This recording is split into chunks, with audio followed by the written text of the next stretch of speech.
Should MSPs charge more for high-profile clients? We'll discuss that question on today's MSP Zone. You're entering the MSP Zone, a podcast for the managed services community, covering news, analysis, and interviews from around the globe. Elevate your MSP game by staying in the MSP Zone. And now, your host, Charles Weaver.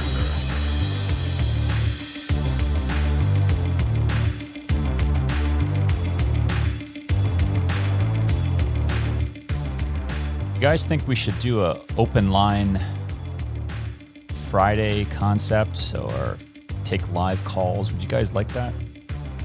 Send us an email if you would. mspzone@msballiance.com. Just a thought process. We've been thinking about doing some live streaming on some of the social media platforms, and would love your feedback as to whether that would be something that you guys would like to do. But anyway, we've got it's not a live question, but we've got a question nonetheless from one of our MSP listeners out there, and they sent us an email and had a question about should MSPs charge more, for their pricing for kind of high profile, high visibility, and I guess a certain part of this is also high risk customers.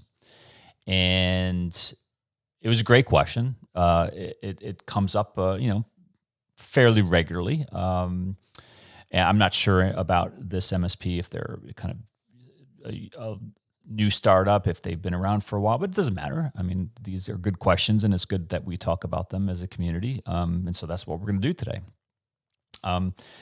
The question implicates a lot of different theories, or a few different theories at least, that we're going to talk about today. One of them is risk-based pricing, which we're going to go do a quick review or overview of that theory for pricing. We're going to talk about how MSPs can and probably should be performing certain internal reviews, risk reviews specifically, that may pick up their likelihood of having a high risk, high profile type of customer in their managed services portfolio. And then we're going to also talk about some mitigation techniques that the MSPs could take that will help them lessen the risk that maybe some of those higher profile customers present, and how the MSPs can keep servicing them, but do so in a way that's safe, not just to the MSP, but also to the many other MSP customers that the MSP has, because after all, that's the unique model that we live in, right? Is MSPs don't just serve one customer, they serve many. And so that's the order kind of we're going to tackle this in today. So let's just dive right in. When dealing with the issue of pricing, we've gone through an evolution of time and materials based, where we started off, where that was largely a common practice. And if you still do time and materials, don't worry. That doesn't mean that you're not an MSP, or doesn't mean you're a bad MSP. But there's some role for time and materials. But for the vast majority of MSPs, for real managed services, you're probably not going to want to do time and materials, because it's probably not the most effective way to sell your services, nor is it, quite frankly, the most appealing way to buy managed services. That it defeats the very nature of managed services to do time and materials, because it's unpredictable. That's one of the many reasons why customers like managed services, is that it flattens the IT management expense curve to a flat line, right? It's predictable, it's budgetable. Talk to a lot of customers, and they'll tell you probably that's certainly one of the main benefits of using an MSP. But we've came from time and materials, billable hours style pricing models. We've had kind of tiered levels of pricing, platinum level, gold, that style of pricing model, where it's a fixed set of services, and the services don't really change. I suppose they could change, but some of the examples I've seen, the services don't change, but maybe the SLAs, are different. Maybe they're doing something a little bit differently. They're extending the hours of service. They're extending the time, or decreasing, let's say, the time for response. Right? There's a million ways that you could probably spin this and create different pricing models, but all of that is fine, right? Whatever pricing model you use, if you want to use per device, per user, you want to have a fixed fee, you want to have an all you can eat. We've talked about that in past episodes. What you have to do, no matter which of those pricing methodologies you currently use, there is one element, we'll call it the X factor, that is a variable and it changes for every MSP, and every MSP must solve for that variable. And that is the risk that the individual customer presents to the MSP.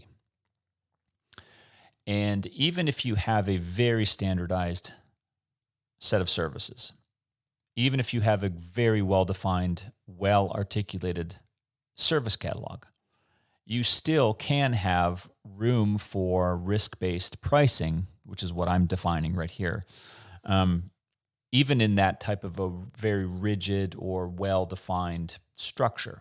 And what the risk-based pricing does, and I'll try to include a link in the show notes for some other resource material that we've done on risk-based pricing, is it takes whatever pricing methodology you use and then applies a percentage or a margin, an upcharge, whatever it is, based off of a customer's unique risk that it presents to the MSP. What does it mean by that? Well, quick example. You have two identical service offerings delivered by the same MSP, right? Delivered to two different customers. And let's say even the two different customers are in the same field. They do the same thing, and they're buying the same service from the same MSP.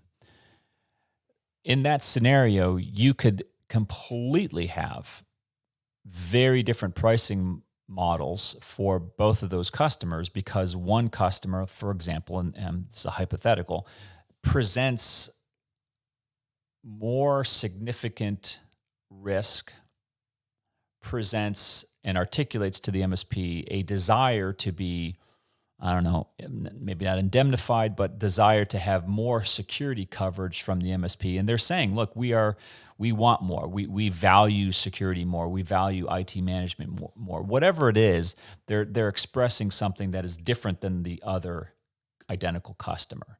And under that scenario, you could, and in fact, the argument here under risk-based pricing is you should have a very different pricing model for that one customer that is expressing those additional things that they want.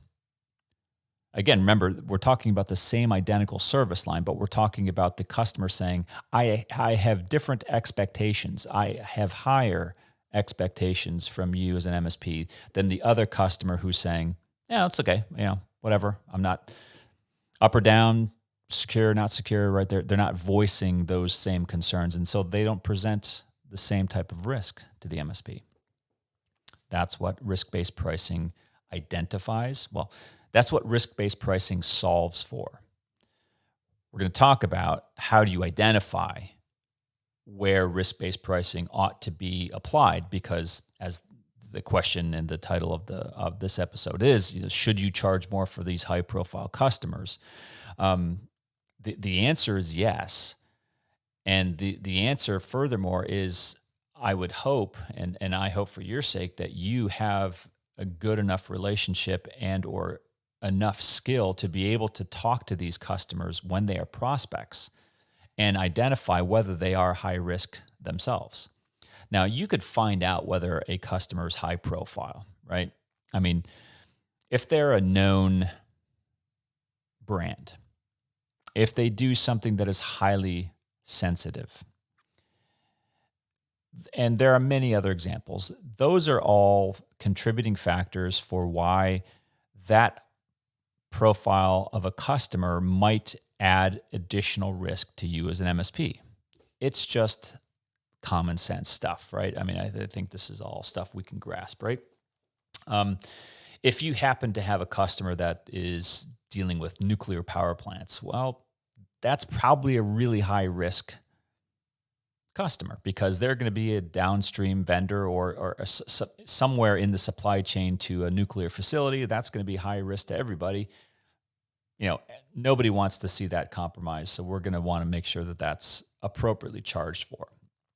If you're dealing with a retail shop that just has credit cards, cash transactions, but nothing serious, nothing too significant other than the personal shopper identity and information, there's some risk there, sure, but it's probably no different than any other retail, hospitality, restaurant type of service. So maybe they are treated differently than the nuclear power plant.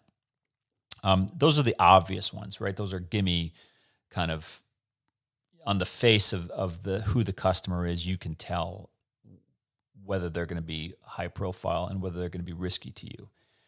Where it gets tricky is where they start to look like just average, everyday companies, and you don't really have a sense of awareness of where they might be dangerous to you. And when I say dangerous, it's not really dangerous, where they may be a risk to you as an MSP. And that's where your job in the pre-sales part of this is to get out of them what it is that they do, what it is that they need help with from an IT and a business standpoint, and then whether or not they're doing enough to mitigate and safeguard against their known threats as a customer.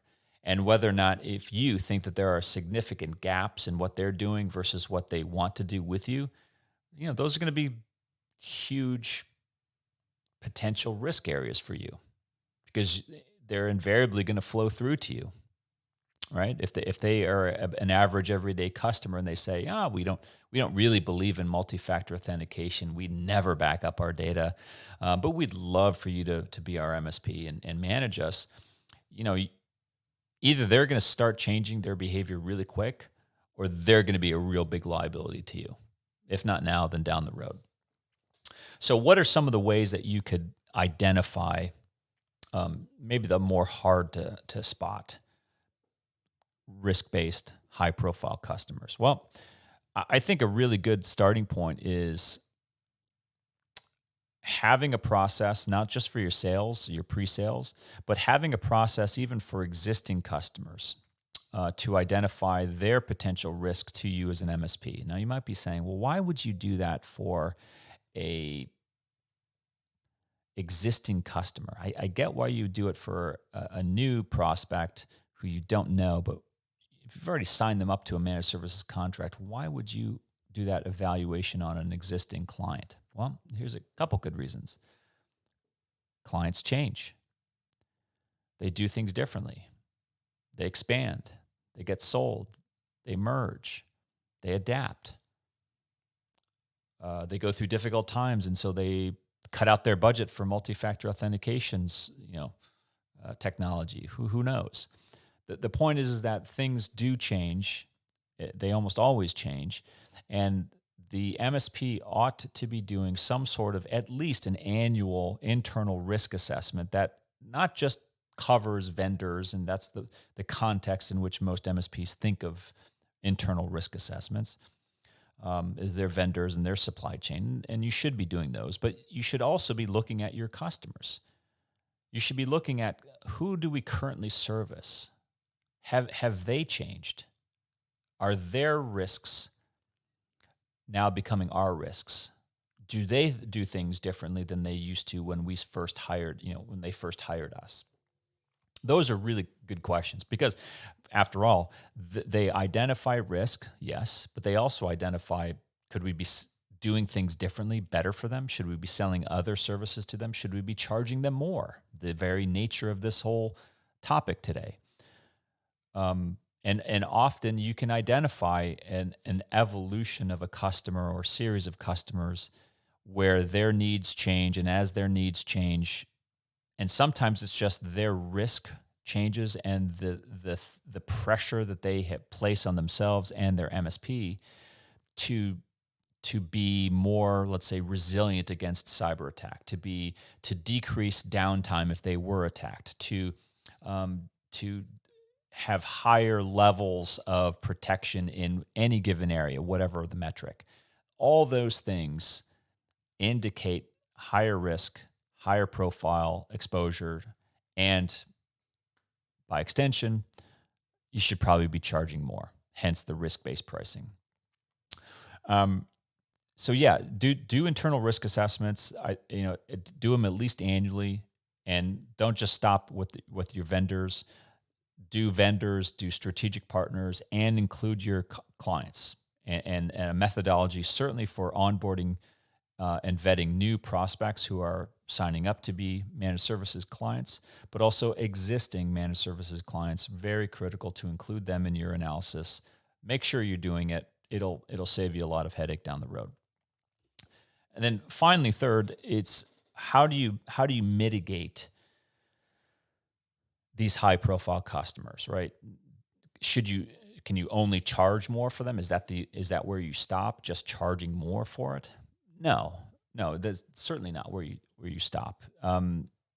It's more than just charging more. You charge more for the high risk, high profile customers so that you can certainly do things differently internally, but so that you can also take external measures to safeguard your practice. What would some of those be, you might ask? Well, insurance is a good start.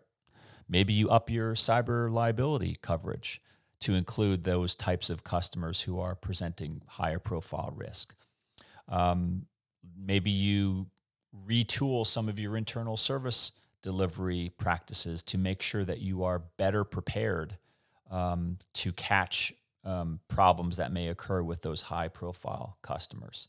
Maybe you call our friend Rob Scott and you have him redraft your master services and service agreements to reflect the newly optimized insurance you just got and the best practices that you are now internalizing, and you do all that to improve internally, specifically really to deal with those high profile customers that before they would have been a lot more potential risk to you with less insurance, not that great legal agreements, and maybe internal practices that were a little bit too sloppy. Right? Those are all great examples. And lastly, but not, it's all revolves around price. If you're doing all those things, increasing your insurance, improving your internal service delivery practices, getting contracts, those all are contributing factors for why that service is more valuable and hence should cost more.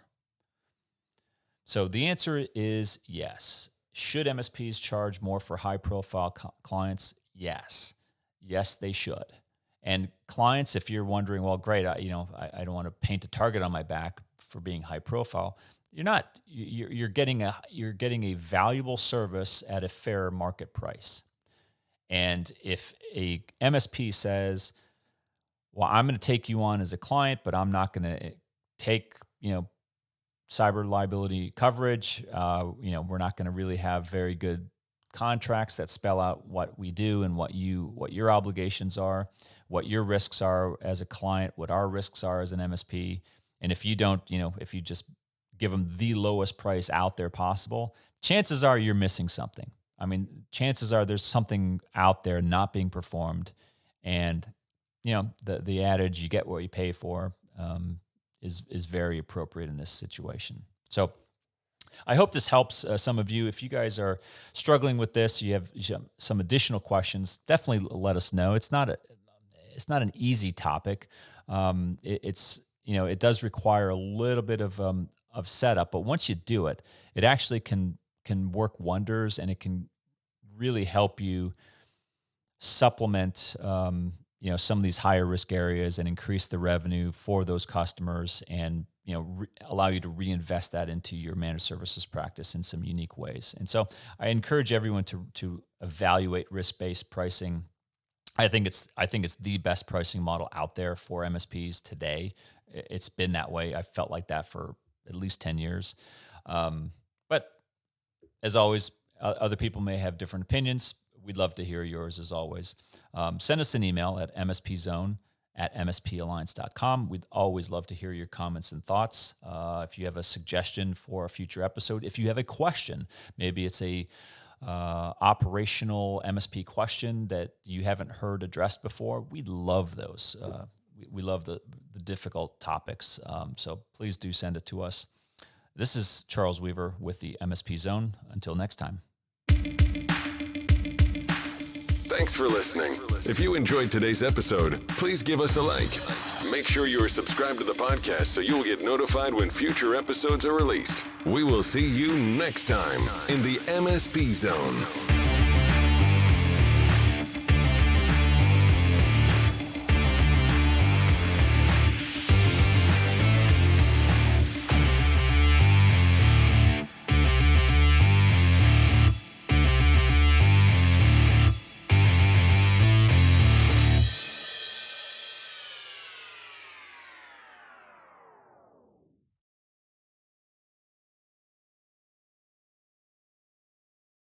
You really want those customers? And what's the probability that something's going to go wrong with those customers? And what's the probability that you're going to get caught up in some sort of a dispute as a result?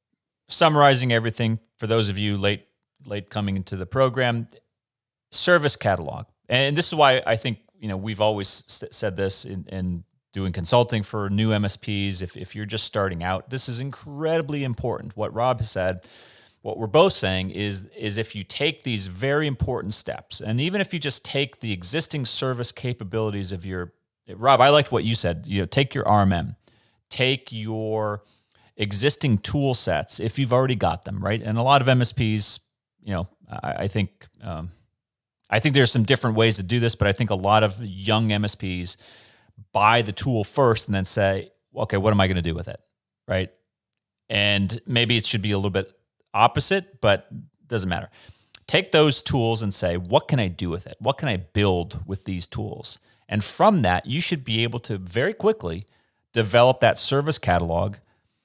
And once you've got that service catalog, then you go to someone like Rob and you say, hey, Rob, this is what I can do. This is what I've got. Build me a deck of contracts that will protect me and my customers adequately. I hate to put it that simply, but it is that simple. And again, Charles, I think where we always are relying on the client is for that articulation of the services. I've got all the legal language to protect managed service providers that we've developed over, many, many years of, enduring heartaches with clients over various things. And so it's chock full of legal protections. Ultimately, the client has to say, this is our menu. Just like a lawyer is not going to tell a restaurant what goes on its menu.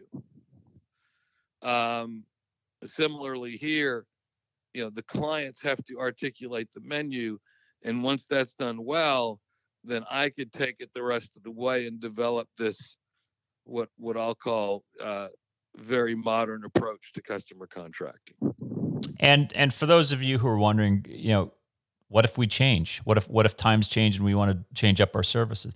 Do it. Your service catalog can and should change over time, but it's a heck of a lot easier to do it with a structured approach where, let's say, a customer, 2-3 customers start coming to you and say, hey, we want a new service that we don't offer. Instead of saying no, you say, yeah. But you don't say it for just those 3. You say, okay, we're going to change our service catalog. Now it's available to everybody who we service.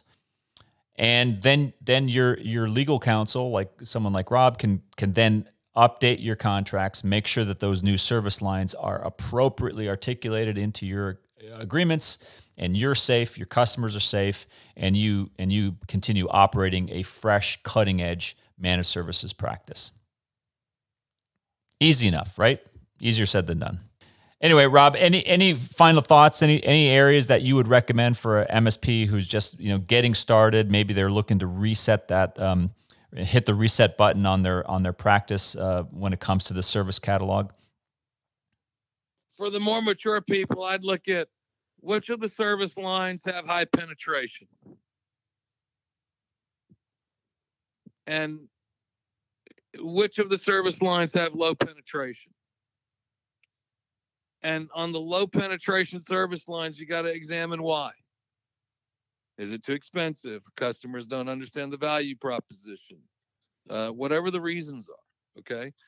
I would think about jettisoning those low adoption rate services and building an offering around the stuff that most of your clients are adopting.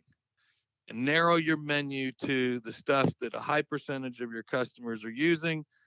And maybe you're giving up a little bit of revenue in the low adoption, but you're going to make it up in efficiency gains, HR, performance management related items, risk of things falling through the crack that could lead to liability. And so that's what I would recommend for the more seasoned MSPs. For the new guys, I would go with core managed services to start. And that would be, remote monitoring and management, antivirus, firewall, certain application support. But I would start with the core services. And then I would go from there into hosting and cloud. So either hosting or reselling. From there, I would go to backup and disaster recovery. And from there, I would go to managed security services. But the core services that are built around, remote monitoring and management are still very viable today. And if I'm just getting started and building a service catalog, I'm going to focus on core managed services.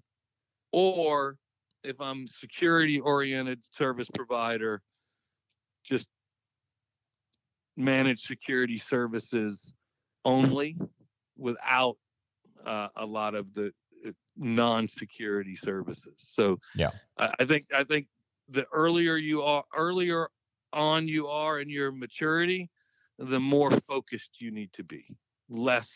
Smaller menu, more focused. I think that's great advice, Rob. And look, again, you have options, but if you do it in the right way, in the right sequence, and you end up in the spot where we've been talking about for the last 28 minutes, you'll have a easier managed services practice to manage. It'll be a lot more efficient, a lot more secure, a lot less risk, and you'll be able to sell it and market it much more efficiently and easily. And I think you'll be really surprised at the results. If you have questions, let us know. Let Rob know. Reach out to Rob. I'm sure he'd be happy to talk to you about how your service catalog could be better codified into your service agreements. If you haven't done that, yet in your managed services practice, do it today, because there's nothing worse than having a really, really well-defined managed services practice and a very ill-defined set of contracts that don't express correctly and adequately what it is that you're delivering. That's just not really a good outcome at all. But Rob, thanks again for coming on to the MSP Zone and helping out and sharing your wisdom with us today. Thanks for having me, Charlie. Well, folks, that's it for another MSP Zone. This is Charles Weaver. Until next time. Thanks for listening. If you enjoyed today's episode, please give us a like. Make sure you are subscribed to the podcast so you will get notified when future episodes are released. We will see you next time in the MSP Zone.